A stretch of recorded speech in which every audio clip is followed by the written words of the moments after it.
The High School Sports Beat is brought to you by Alfred State College, where within 6 months of graduating, an astonishing 99% are working or furthering their studies. At Alfred State, they stress project-based learning, where students work on real-world problems and learn how to think, not what to think.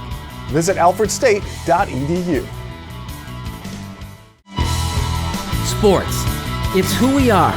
It's what we do. It's how we roll. It's wins and losses, highs and lows. It's effort, respect, and dedication. The High School Sports Beat. Sports. It's who we are.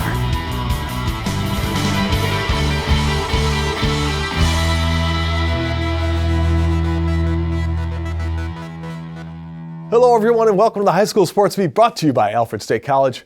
I'm Dave Yates. We begin our look at Section 5 sports this week with our opening story, brought to you by Sticky Lips Barbecue and Juke Joint. Sticky Lips Barbecue Juke Joint, New York State's largest barbecue restaurant right here in Rochester. See our menu and live music calendar at StickyLipsBBQ.com. Sticky Lips BBQ, Jefferson Road in Henrietta. High school sports can open doors for students they may have never expected. Case in point, when the Leadership Academy basketball team went for a team dinner, unlike anything they had done before. Here's Paul Gotham. It was an opportunity to use basketball as a vehicle to gaining a larger view of the world.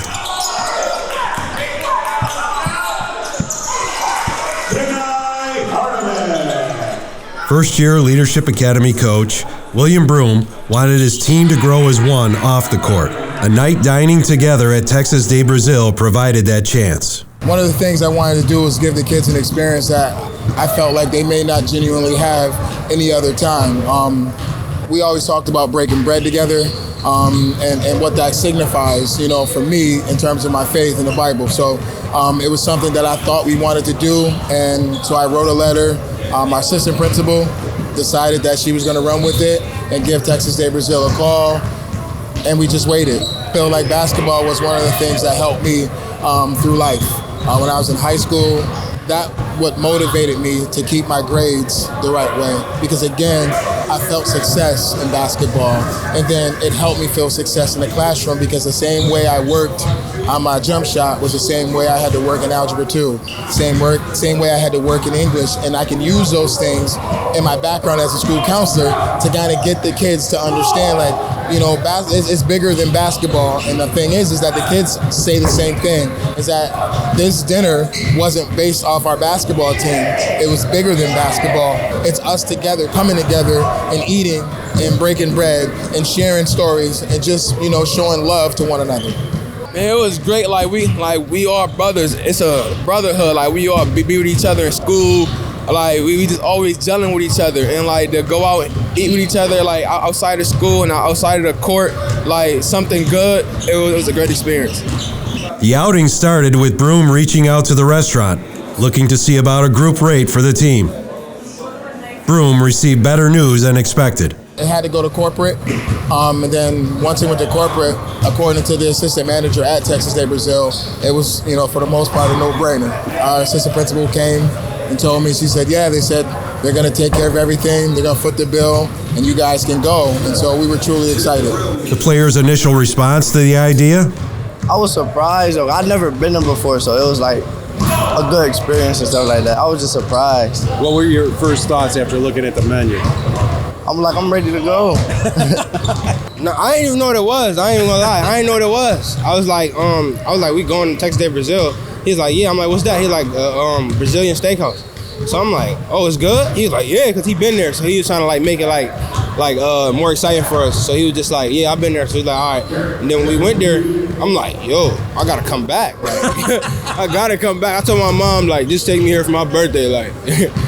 Once I told them my idea of where we were going to go, their first reaction was, what's that place? And then we looked at the menu and looked at certain things, and then that's when the mouth started watering, and they were like, oh, so wait a minute, we can eat this is all you can eat? So I can just eat as much as I want?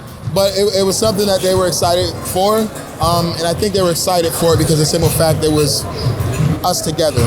They've been friends since 7th grade. They've all been together since 7th grade. There've been some that come in 9th grade, but they've been friends for 3-4 years. So it was just something that just signifies family for us.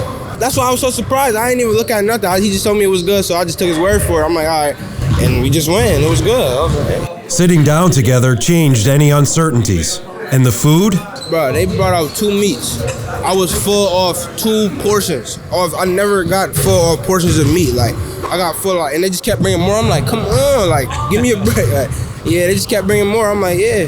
That food was delicious. It was just non-stop, just coming out, steak, chicken. Like you couldn't get a break. It was just like, as soon as you done eating the steak, they got some ribs coming. As soon as you done eating the ribs, they got some chicken coming. Like, it was just non-stop. It was good too. It was crazy. I never saw nothing like that. Like, and that dunk was good too. Like. Oh, the ribs, the barbecue ribs, man. Them junks was good. And like they were so soft. They were juicy. You bite them. It was just delicious. Yo, I'm coming back. I'm definitely coming back. I'm coming back. Like next week, I'm coming back. Earlier in the day, leadership hosted Rush Henrietta for its regular season home finale. A sold-out crowd attended. The result was not what the Lions had in mind. Dinner later that night helped improve their mindset. Before we even went there, like, we was all like upset and stuff because, we took the loss to Rush Henrietta, so we was all upset and stuff. But like, when we went there, we bonded together. We made like our attitudes got better, and we just went on with the day. It was just like exciting, like wow, like, cause like we worked all hard like this year, and like just to know like people recognizing us and like reaching out to us for like such great events like that. It was just amazing. It was a good team bonding experience coming off a loss. Like we needed to bond, gel a little bit more, and we did. It was amazing. And and I said to someone before, first thing that came to my mind was God is good. And that was the first thing that I said to myself, is because, again, who would have thought that, a restaurant like Texas de Brazil would just say, you know what, we just want to bless your group of young men in that fashion. It could have been, they could have said, yeah, maybe $20 a plate, maybe this or that, but everything was free. And I'm just so grateful and so thankful that they did that for us, because, again, what I want my boys to do is to do that same thing for someone else when they get older. And then if someone does the same thing, it's just that cycle of just wanting to do good and wanting to just, do something special for someone else. From Franklin High School, this is Paul Gotham with the High School Sports Beat, brought to you by Alfred State College. Texas de Brazil. 1, 2, 3. Texas de Brazil. Coming up next, Matt Trabold joins us for the Dunkin High School Notebook. We'll have that when the High School Sports Beat, brought to you by Alfred State College, returns.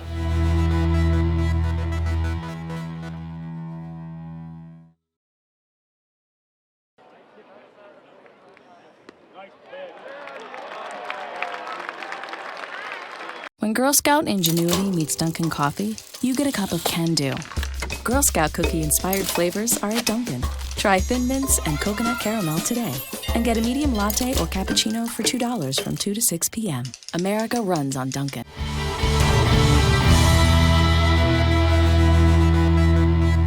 Hello, everyone, and welcome back to the High School Sports Beat, brought to you by Alfred State College. I'm Dave Yates. It is time now for the High School Notebook, brought to you by Dunkin'. America runs on Dunkin'. And once again this week, we are pleased to be joined by Matt Trabold. Matt, thanks for coming on board. Happy to be here. Well, Matt, it's always nice to hear good news from some Section 5 athletes, and talk about a guy kind of coming from out of nowhere and getting some good news. Yeah, what a story out of U Prep football. You're talking about over February break, Kayla Goss, who's the head coach of the team, he drives 7 hours to Detroit. And I'm not sure how big the vehicle was, but still, that's a lot of kids. They go 9 players with the coach there, Midwest Showcase there in Michigan, and just the story that comes out of it is really something that you have to smile at. So one of those 9 players, Jordan Jackson, who's a sophomore, 6'1" wideout, he goes in a 48-hour span from virtual unknown to blowing up. Rivals, which is a national recruiting website, a big name in football recruiting, they tweet out a one-handed, absurd catch by him at the showcase, and really it wows people from coast to coast in not a very long amount of time. Within 24 hours, you had receivers coaches from both Kansas and Mississippi State reaching out. Michigan State followed soon after. A day later, Les Miles and the Big 12 Jayhawks extend him an offer. And on top of that, him and 6 of his teammates advanced to the national showcase in June in Florida, big props to Coach Gauze. What a great story. I mean, to have the coach, that type of dedication to take the guys that length and a trip like that, and it paid off in the end. So fantastic story right there. Talk a little bit about basketball now, heading to sectionals, and Victor, that team that just was running the table all the way through, and then all of a sudden they hit a little stumbling block there at the end. Yeah, it actually happened. Those mighty Victor Blue Devils, they came into the regular season finale, 19-0 record, which is obviously a big deal. But Hilton, they really wanted to exact some revenge on Victor for a big loss earlier in the season by 22 big points. Victor was impressive in this one, but you saw the Cadets storm back. The second half was a wild game of runs. You're talking about late in the third quarter, Hilton was up 4 points, but then with 4 minutes left in regulation, Victor was up double digits. Taj Hill, an Agra commit, looked like the future D1 player that he is in this one, especially late, especially in an overtime period that he causes because he sends it to the extra session with a pair of free throws. Clutch, composed. This kid, I'll say it again, he does not waste shots. Right off the bat in overtime, he corrals the opening tip, gets past the defender, immediately pulls up and hits a 3-ball. Also 8 for 8 from the line in the extra session. He's really, with Hilton winning big, they had a lot of other guys like Jason Story, like Niger Daniels down low, that played well, but Taj Hill was definitely at the forefront of it. And a case can be made that Victor, this might be helpful for them. Going into sectionals, they can really focus now on the game at hand instead of that lingering question mark of, can we stay undefeated? You know, Taj is one of those kids, it's like, it doesn't matter. You know you've got to stop him, but you just cannot stop him. If he wants to take over a game, he's going to take over a game, it seems like. Let's talk about girls now. Let's talk about a team that's, down last year and now making a lot of noise, and that'd be the Aquinas girls. Yeah, Aquinas, you don't really think of them maybe as much as a Class A powerhouse, but they go in girls basketball a year ago in the Class A sectional bracket, 10 seed. 3 seed this time around, a 16-4 record. A junior guard in Chanel Alexander, she leads the charge. This is her 4th varsity season. She's been doing this at a high level for a very long time. She can really score 30 or more points whenever she pleases. Some people might forget, maybe because she's also an elite soccer player in Section 5, just how good she can be on a basketball court. One of the big reasons for this turnaround is the play of a sophomore center, 6'1" Amaris Watts.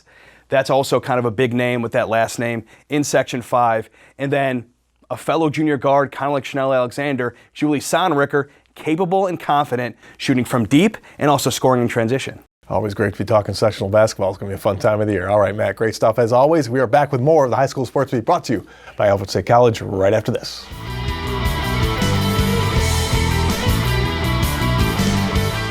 Coming up next, the Making the Grade nominee with Kyle O'Gara, and later the defending Section 5 champs at Webster Thomas want to repeat. We'll have their story when the High School Sports Beat brought to you by Alfred State College continues.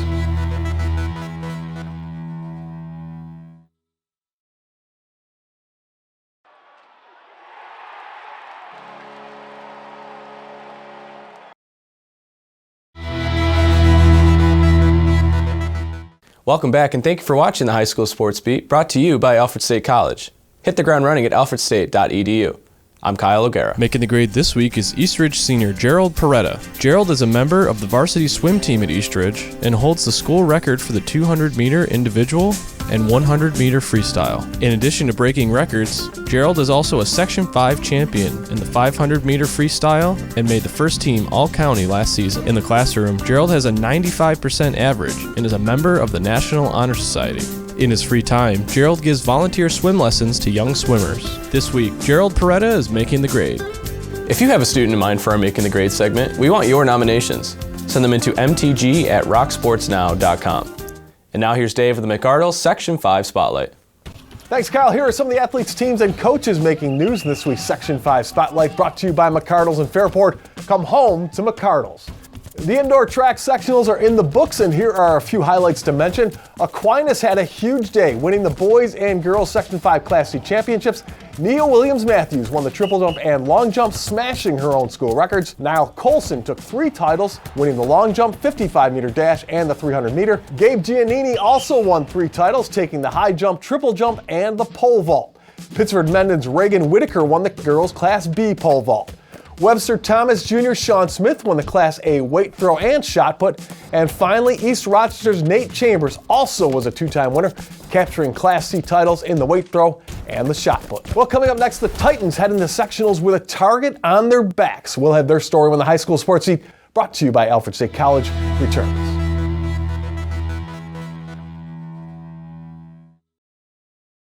And now to Eichel. He floated one.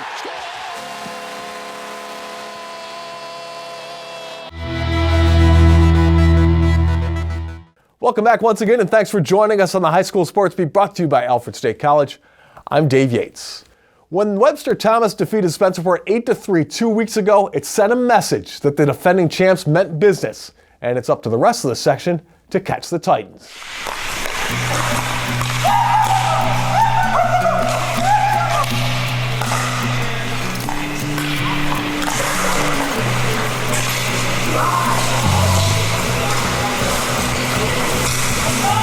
They might have been the defending champions, but for a lot of people, Webster Thomas wasn't being looked at as the top team. Instead, Spencerport seemed to be the one garnering most of the attention. That all changed on the last day of the regular season, when the Titans recorded a statement win, knocking off the Rangers 8-3. It was a good feeling to put them away. Definitely. They're a good team, but we got a really good team here too. So. We play a style that we want to play, and we want to play our way, and I thought we did that against them there in their last game of the regular season. They've got good skill, and they've got some good players, and we're just focused on our next game. That style revolves around one main element. If you feel the need for speed, then this team is what you are looking for, and opponents had better find a way to counter it. You have to slow the entire game down. We're a very fast team. We move the puck really well, and from all lines work really well, and all lines score. So you'd have to slow the game down a lot to beat us. I feel like we all play fast. We have a nice depth and all the lines. We pass the puck very well and just like to play hard. If there's one thing you will find is true with most successful squads, it's the fact that they work well both on and off the ice. And for the Titans, much of that is because they have been around one another for most of their lives. They are not only a good team, they are good teammates. It's just really great to, further the friendships and stuff, create a better bond and stuff. They really care for each other. That's the stress for us in our program, is trying to be good people and surround yourself with good people and live with integrity. And I think our guys have really bought into that. And you can see that it's like a brotherhood here for us. And they trust each other, they care for each other, they love each other, and that's a huge part of it, and I think that's why we've been pretty successful this year. Evans has been at the helm of the Titans from day one, and you can tell he is very proud of this group, not only because of the success they have had in the rink, but in the classroom as well. We've got a good amount of our guys that are in the high 80s and 90s in school, and involved in other sports, involved in other activities, National Honor Society, playing other sports in the spring, whether it's baseball or golf or lacrosse. And, they're well-rounded. Then the nice thing I think with this group is they're guys that they want to learn, and it's been fun so far, and, we just continue to keep doing it here. He has also instilled a work ethic in his program that has played a large part in the success. He pushes them to be as competitive in practice as possible, and that carries over to the games. Every day is a day where we're trying to make each other a little bit better, and we compete, and we like competitive practices, and we want to strive to push each other, and I think that's a big part of it, and we want to play unselfish, and we do that pretty well. We work really well together, and we get some good chemistry on the lines, and just a fast team altogether, really talented. With everything they have going for them, it's important for them to remember that playing their own game is the most important thing. Let the other team worry about you. More so now than it was even 10 years ago, but further back, it's the social media stuff and that. Everybody knows everything about everybody. It's easy to pull up video on other teams and see what they do and stuff and that. So it's really about executing, and that's what we really want to do, is we want to execute our style, and we want to play hard and be a hard team to play against for the full game.